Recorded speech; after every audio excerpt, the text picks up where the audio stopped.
Hi guys! So I could not for the life of me get this audio to work on my PowerPoint, so I will be talking a little bit about it in this video, and I will let you know when to switch slides. So obviously from the title, this is the biography for our genre study. We're going to talk a little bit about where it fits into the genre, into reading, into literature, and some examples. So if you will flip to the next slide, it asks, what is a biography? So a biography is pretty much a description of somebody's life. Most of the time, these have details that were left out in the broader view of that person's life. It recounts events and things that maybe weren't told by the media or weren't told by that person at the time that they happened. So that is a biography. If you will go to the next slide, it asks, where does biography fit into literature? So I never thought about this until I was reading this section. And what it said is that biographies bridge the gap between historical fiction and nonfiction. So it's real life accounts of something that happened in the past in somebody's life. So actually, biographies have been, debated in children's literature because it's this balance of trying to make the story interesting but also telling the truth. Children's authors sometimes waver on accuracy, so they go more toward liberal fictionalization than strict authenticity.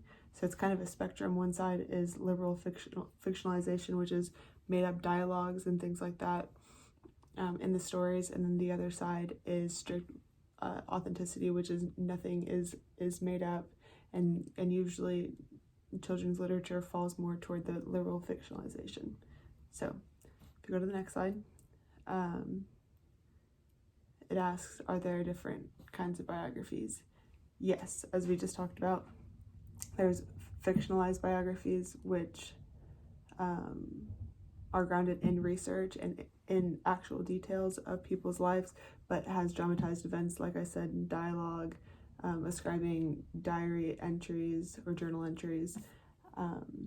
For example, Huckleberry Adventures of Huckleberry Finn by Mark Twain. Authentic biography is rooted in facts and is purely factual. There is no ascribed diary entries or journal entries or made up dialogues. Everything that they are saying is by most accounts accurate, or all accounts accurate. So if you go to the next slide, criteria for evaluating juvenile biographies. As teachers, I think it's hard to decide what literature is going to be most effective for our students. So here are just a couple of ways that you can evaluate biographies in order to pick the right one for your class. So the first one is choice of subject. Can students connect with the book in a meaningful or academic way? So is there something in this book that provides a connection that you see that your students would be able to make part of their life so that they want to and are able to connect with the text? Accuracy and authenticity.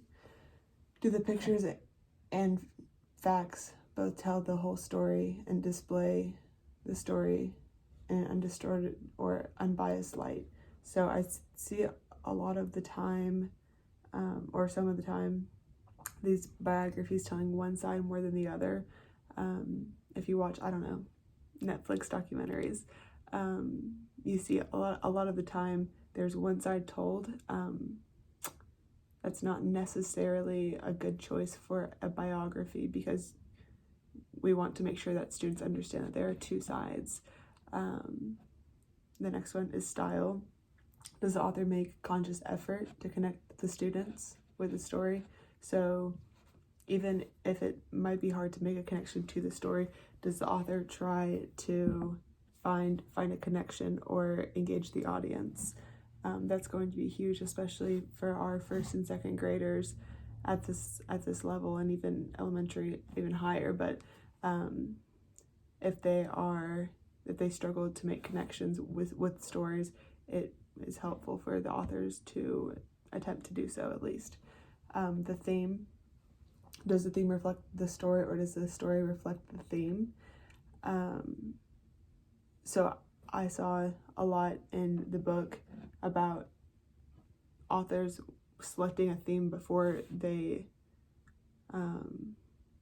write the biography, and that's not necessarily truthful or like the correct way to do it, because the story is how it is, and kind of whatever you get out of the story is what you get out of it. It should not be based on just one theme that the author is trying to convey to the audience. Of course, the stories are going to have their own themes based on the life and the events that happen. And it might even be better for your students to draw conclusions themselves instead of reading into a theme and being led that way. If you flip to the next slide, types of biographies. Picture book biographies obviously leave much into interpretation, not a lot of text. Graphic, so biography in a novel form. Simplified biography for less fluent readers. Short story with many illustrations. This might allow students to not so much focus on the words, but focus on the events and the facts and the details of what happened. So that could be beneficial for that kind of reader.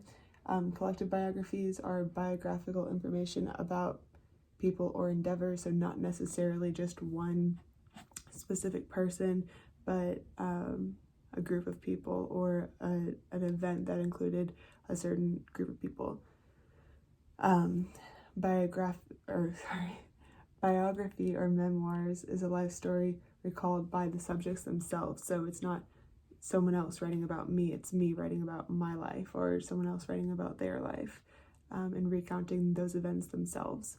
Partial biography is about just one time in a person's life or one event that happened, and not, usually biographies are birth to death or birth to present, and these are